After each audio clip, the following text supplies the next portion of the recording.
नमस्कार मित्रांनो, मी सचिन शिंदे आपल्या समोर ध्यास वर्दीच अकॅडमी युट्यूब चॅनल पाहतो. मित्रांनो, महत्वाचे घडामोडी. मित्रांनो, आज तारीख आहे 22 ऑक्टोबर आणि 22 ऑक्टोबरचे आपण महत्वाचे 20 प्रश्न पाहतोय. ठीक आहे मित्रांनो, आज सर्वांना गुड मॉर्निंग मित्रांनो, शुभ प्रभात मित्रांनो. आणि आजचा दिवस आपला सुंदर आणि चांगला जाईल मित्रांनो. ठीक आहे, आणि महत्वाचे घडामोडी आपण पाहतोय. जर चॅनल नवीन असेल तर नक्की सबस्क्राईब करा, लाईक करा आणि सर्वांना शेअर करा. ओके, आजचा पहिला पॉइंट आहे इंटरनॅशनल शटरिंग डे. म्हणजे काय मित्रांनो? तोतरापणाचा दिवस. तोतरापणा जो असतो, जागतिक तोतरापणा दिन म्हणून आपण साजरा करतो. आज 22 तारीख आहे, लक्षात ठेवा. 22 ऑक्टोबर हा दिवस आहे, जागतिक तोतरापणा अवेअरनेस डे म्हणून आपण साजरा करतो. ठीक आहे, आजचा पहिला पॉइंट आहे मित्रांनो, समर्थ योजना कशाशी संदर्भात आहे? तर उत्तर आहे वस्त्र उद्योग मंत्रालयाशी संदर्भात आहे. तर काय एक खासियत आपण पाहूया. वस्त्रोद्योग मंत्रालयाचा एक महत्वाचा प्रकल्प असलेल्या समर्थ योजना 24-25 आणि 25-26 या आर्थिक वर्षासाठी 2 वर्षांसाठी वाढवण्यात आली आहे. त्यासाठी सरकारने रुपये विस्तारासाठी 495 कोटी 3 लाख लोकांना, लक्षात ठेवा, विविध वस्त्र संबंधित कौशल्यांमध्ये प्रशिक्षित करण्याचे उद्दिष्ट आहे. आणि समर्थचा मुख्य उद्देश काय मित्रांनो, लक्षात ठेवा, तो पण इम्पॉर्टंट आहे. संघटित क्षेत्रावर लक्ष केंद्रित करून वस्त्र उद्योगात नोकऱ्या निर्माण करण्यात मदत करणे हा त्यांचा मूळ उद्देश आहे ना. ते हे कताई आणि विणकाम वगळता संपूर्ण कापड मूल्य साखळीमध्ये कौशल्य विकास समर्थन देते आणि हे लोकांना रोजगार शोधण्यात मदत करते. वस्त्र उद्योगाचा समर्थ योजनेचा मुख्य उद्देश तो आहे. ठीक आहे, या अंतर्गत त्यासाठी त्याची वाढ करण्यात आलेली आहे. दुसरा प्रश्न, ही आशिया पॅसिफिक मंत्रिस्तरीय आपत्ती जोखीम कमी करण्यासाठी 24 परिषद कुठे होणार आहे? Germany, Russia, America, Philippines. तर ऍक्च्युअली कुठे होणार आहे? फिलिपाईन्स मध्ये होणार आहे. केंद्रीय गृहराज्यमंत्री नित्यानंद राय, लक्षात ठेवा, केंद्रीय गृहराज्यमंत्री नित्यानंद राय यांच्या नेतृत्वाखाली भारतीय शिष्टमंडळाने मनिला, फिलिपाईन्स येथे आशिया पॅसिफिक मंत्रिस्तरीय आपत्ती जोखीम कमी करण्यासाठी 24व्या परिषदेत भाग घेतला. या परिषदेचे अधिकृतपणे अध्यक्ष बोंग मार्कोस यांनी उद्घाटन केले आणि सर्ज 2030 आपत्ती जोखीम कमी करण्यासाठी आशिया पॅसिफिक मध्ये महत्वाकांक्षा वाढवणे या थीमवर लक्ष केंद्रित करण्यात आले आहे. कुठं? आशियामध्ये. लक्षात ठेवा, सर्च 2030 आपत्ती जोखीम सांभाळण्यासाठी, लक्षात ठेवा. ठीक आहे, चलो पुढे नेक्स्ट क्वेश्चन. तिसरा, सागर कवच ही चांगली सुरक्षा सराव कोणत्या दलाशी संदर्भात आहे? ऍक्च्युअली लक्षात ठेवा, सागर कवच ही जी आहे सुरक्षा सराव, लक्षात ठेवा, कोणत्या दलाशी संदर्भात आहे? तर उत्तर आहे भारतीय तटरक्षक दलाशी संदर्भात आहे. लक्षात ठेवा, भारतीय तटरक्षक दल 16-17 ऑक्टोबर रोजी संपूर्ण गुजरात, दमन, दीव आणि या केंद्रशासित प्रदेशात सागर कवच हा सागरी सुरक्षा सराव यशस्वीरित्या पार पडला. आणि गांधीनगर येथील तटरक्षक दलाच्या प्रादेशिक मुख्यालयाने समन्वित केलेला सराव वर्षाची दुसरी आवृत्ती होती. कितवी?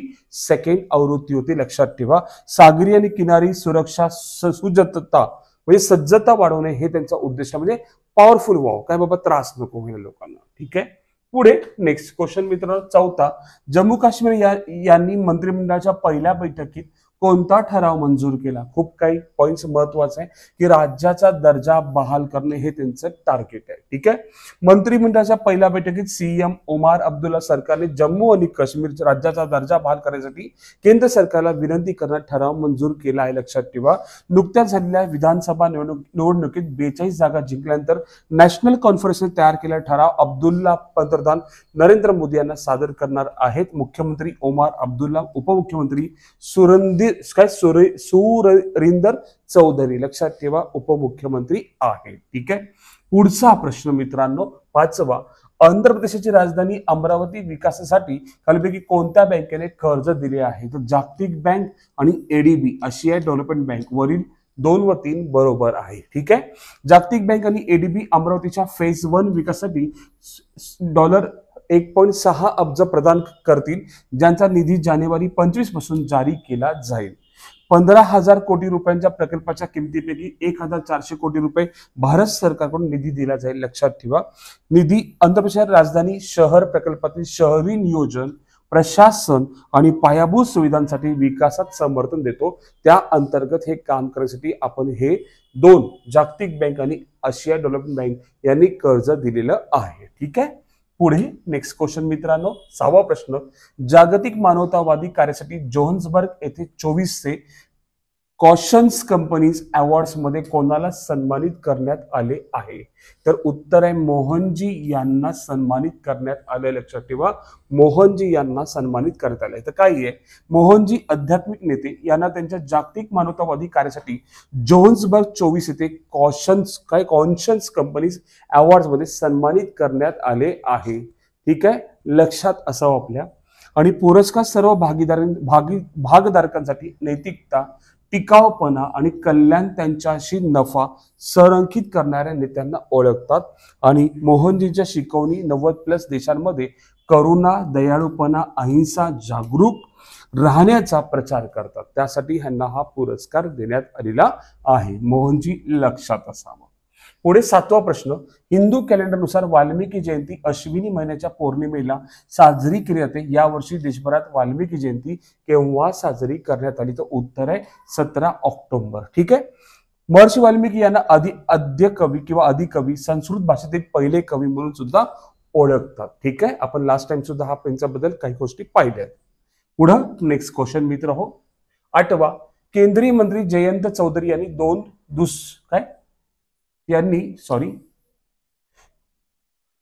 यांनी टिंबटिंब येथे पाहिलं राष्ट्रीय कौशल्य प्रशिक्षण संस्था विस्तार केंद्राचे उद्घाटन कोठे केले आहे? तर उत्तर आहे विशाखापट्टणम येथे केले. ठीक आहे, जरा पॉइंट चुकला हा. ठीक आहे, ओके, टिंबटिंब येथे पाहिजे. ठीक आहे, विशाखापट्टणम. आंध्र प्रदेशातील तरुणांसाठी कौशल्य प्रशिक्षण आणि रोजगारांच्या संधीचा विस्तार करण्यासाठी अधिक मार्ग निर्माण करण्याच्या सरकारच्या वचनबद्धतेचा एक भाग आहे. लक्षात ठेवा. ठीक आहे, तरुणांसाठी कौशल्य प्रशिक्षण, रोजगार. लक्षात ठेवा, रोजगाराची संधी उपलब्ध करून देण्यासाठी विशाखापट्टणम येथे राष्ट्रीय कौशल्य प्रशिक्षण संस्थेचा स्थापना उद्घाटन केंद्राने केलेला आहे. ठीक आहे. पुढील प्रश्न, नुकतेच भारत सरकारच्या आयडियास अंतर्गत रुपयांचे कर्ज मिळवणारे पहिले प्राप्तकर्ता कोण बनले आहेत? तर उत्तर आहे मॉरिशस नावाचा देश. ठीक आहे. हा, भारत सरकारच्या भारतीय विकास आणि आर्थिक सहाय्य योजना आयडियास लक्षात ठेवा कार्यक्रमाअंतर्गत भारताने मॉरिशस सरकारला 487.60 कोटी रुपयांची क्रेडिट लाईन मंजूर केली आहे. ठीक आहे, माहिती असणं बरोबर गरजेचं आहे. मॉरिशस देश हा पहिला देश आहे व्यापार करता. लक्षात ठेवा. ठीक आहे, ओके. पुढे, नसीम अल बहर भारताने कोणत्या देशासोबत युद्ध सराव केला आहे? कुठला मित्रांनो? नसीम अल बहर. लक्षात ठेवा, तर ओमान सोबत केला आहे. कोणत्या? ओमान सोबत. भारत आणि ओमान यांच्यातील द्विपक्षीय नौदल सराव नसीम अल बहर 13 ते 18 ऑक्टोबर 24 या कालावधीत गोव्याच्या किनारपट्टीवर आयोजित करण्यात आला होता. या सरावात ओमानच्या रॉयल नेव्हीचे जहाज अल सीब आणि भारतीय नौदलाने INS त्रिकंद आणि लक्षात ठेवायची गोष्ट आणि डॉर्नियर मेरीटाईम पेट्रोल एअरक्राफ्ट सहभागी झाले होते. हा सराव 2 टप्प्यात पार पडला. हार्बर टप्पा 13 ते 15 ऑक्टोबर आणि सी फेस टप्पा 16 ते 18 ऑक्टोबर. लक्षात ठेवा, दोन्ही टप्प्याचे नाव होते हार्बर आणि सी फेस. हे 2 पॉइंट लक्षात ठेवा. पुढे नेक्स्ट क्वेश्चन, 11वा, नुकताच जागतिक सांख्यिकी दिन कधी साजरा केला? तो आपल्या डोक्यात असेल की 29 जून. मित्रांनो लक्षात ठेवा, खूप पॉइंट महत्वाचा आहे. राष्ट्रीय सांख्यिकी दिन म्हटलं तर लक्षात ठेवा 29 जून आहे आणि जागतिक म्हटलं तर 20 ऑक्टोबर आहे. दोन्ही पॉइंट कव्हर अप करा, डोक्यात ठेवणं गरजेचं आहे. ठीक आहे. 20 ऑक्टोबर रोजी जगभरात जागतिक सांख्यिकी दिन साजरा केला जातो, तर भारताचा राष्ट्रीय सांख्यिकी दिन 29 जून रोजी साजरा केला जातो. जागतिक सांख्यिकी दिन हा संयुक्त राष्ट्रसंघ सांख्यिकी आयोगाच्या मार्गदर्शनाखाली जगाच्या सामाजिक आर्थिक विकासात डेटाच्या योगदानाचा दिवस म्हणून साजरा केला जातो आणि हा दर 5 वर्षांनी साजरा केला जातो. किती? दर 5 वर्षांनी. पॉइंट खूप महत्वाचा आहे. पहिल्यांदा 20 ऑक्टोबर 2010 रोजी साजरा केला होता. लक्षात ठेवा, हा पण एक पॉइंट खूप महत्वाचा आहे. दर 5 वर्षांनी.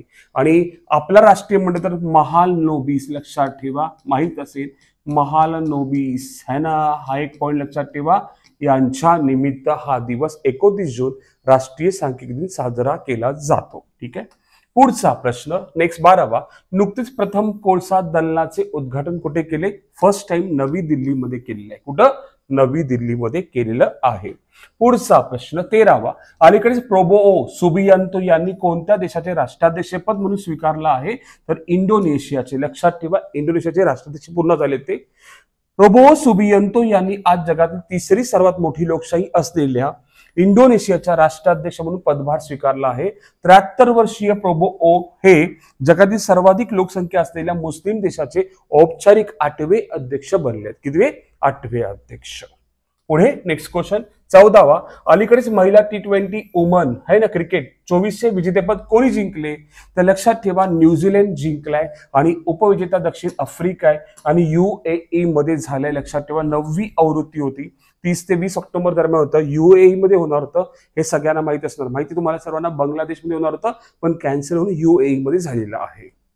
पुढे नेक्स्ट क्वेश्चन. नुकताच आशियाई HRD जीवनगौरव पुरस्कार कोणाला प्रदान करण्यात आला? MK स्टॅलिन यांना प्रदान करण्यात आला. MK स्टॅलिन. पुढे नेक्स्ट क्वेश्चन 16वा. सर्वोच्च न्यायालय नवी दिल्ली येथे स्थापित न्यायदेवीचे नवीन मूर्ती तयार करणारा शिल्पकार कोण आहे? तर विनोद गोस्वामी आहेत. विनोद गोस्वामी यांनी पूर्णपणे मूर्ती तयार केलेली आहे. ठीक आहे, मग काय सांगता येईल? ही मूर्ती सुप्रसिद्ध शिल्पकार विनोद गोस्वामी यांनी बनवली आहे.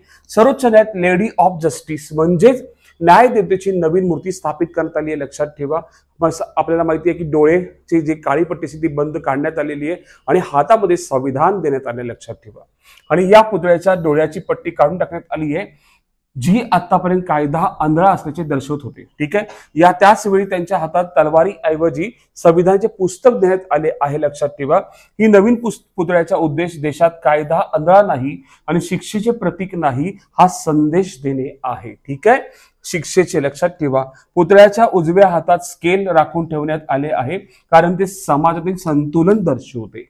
समाजातील संतुलन दर्शवण्याचं काम करते. स्केल हातात आहे, संविधान आहे आणि डोळ्यातली पट्टी काढलेली आहे. तर कोणी बनवली आहे? पूर्णपणे विनोद गोस्वामी. लक्षात ठेवा. पुढचा नेक्स्ट क्वेश्चन मित्रांनो है ना, प्रॅक्टिक है ना, JM है ना, govern India life time achievement award 24 कोणाला सन्मानित करण्यात आला? तर नारायण मूर्ती यांना सन्मानित करण्यात आला. नारायण मूर्ती इन्फोसिस सगळ्यांना माहिती असेल, त्यांच्या मिसेस सुधा मूर्ती. लक्षात असू द्या आपल्याला. ठीक आहे, पुढचा प्रश्न नेक्स्ट क्वेश्चन मित्रांनो 18वा. नुकताच आलाय बलाई महोत्सव कोठे आयोजित करण्यात आला? तर लक्षात ठेवा, सिंपल आहे, तेलंगणामध्ये साजरा करण्यात आला. तेलंगणाची राजधानी कोण आहे मित्रांनो? हैदराबाद आहे. लक्षात ठेवा, CM रेवंत रेड्डी आहेत, राज्यपाल विष्णुदेव वर्मा आहेत आणि कधी स्थापन झाला?